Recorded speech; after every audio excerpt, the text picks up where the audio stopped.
All right, guys, I'm pretty excited about this one. So, after dicking around with the carburetor for the last couple of weekends when we've been able to, I think we came to the conclusion, I also had it in the back of my mind, that the carburetor that I got was just garbage. The main body was warped, something was off. It was dumping a ton of fuel at idle, and I mean a ton of fuel because we were fouling out plugs. So, I talked to Mylan this morning, and he told me to take my old carburetor, if it worked good, do all the modifications that we did to the old carburetor, which is in pieces over here. This thing is fucking garbage. Never again.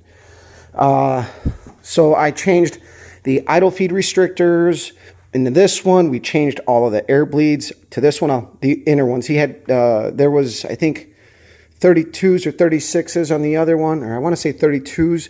There's 26 in here. That's what Mylan opted for when we messed with the other carburetor. I changed the nozzles. I put the 50cc accelerator pumps on it. Changed jets over. Put the power valve in it.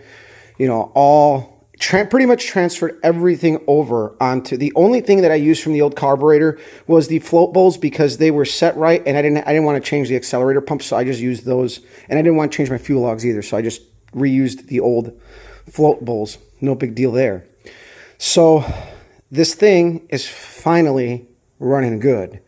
The idle is a hair fat, but after driving it, the spark plug actually cleaned up, looked good. I got on it, beat on it.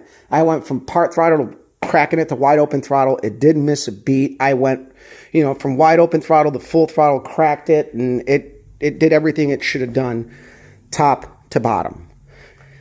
I still need to get an oxygen sensor for my AFR gauge, but at this point, going into spring, I know I have a decent tune. And once the weather warms up, this is probably going to fatten up a bit.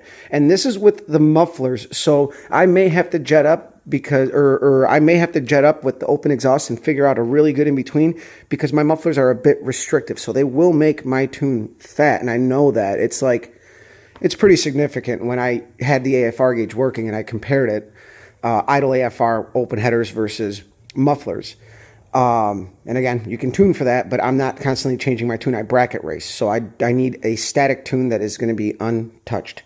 So either way, guys, I'm calling this one good for now. For now. We'll see what comes when the oxygen sensor, I'm going to order one up. Mylan offered one up. But he is a little bit of a drive, so I think I'm just going to, now at this point that I got it to a happy point, now I can wait. Now I can be patient, get an AFR gauge, and I'm going to proceed on further fine-tuning it. But, cruising around town, no lean pops, no nothing. It drove nice and easy. The engine sounds so crisp. When I rev it, sounds, it sounds mean. Now it's like crisp, like sometimes you rev a car and it sounds slouchy. I rev it and now it sounds like, like a goddamn Banshee.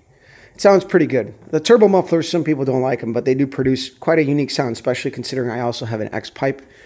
But at this point, this is pretty damn good. So I just wanted to follow it up. Happy New Year's. This is what we did. There was no resolution. There was just repairs. And the repair was to change the fucking carburetor. So I guess that was a resolution. We resolved it. I gotta thank Mylan for all of his help and time and reaching out to me because without him I would have been really lost.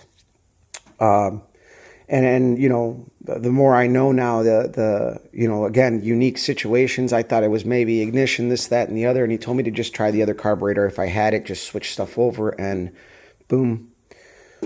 Problem solved. So pretty happy. Let you guys go. Share, like, subscribe, follow me on Instagram, Scott Colors. We'll see you guys around. I'm done for the day. I'm gonna go lay down.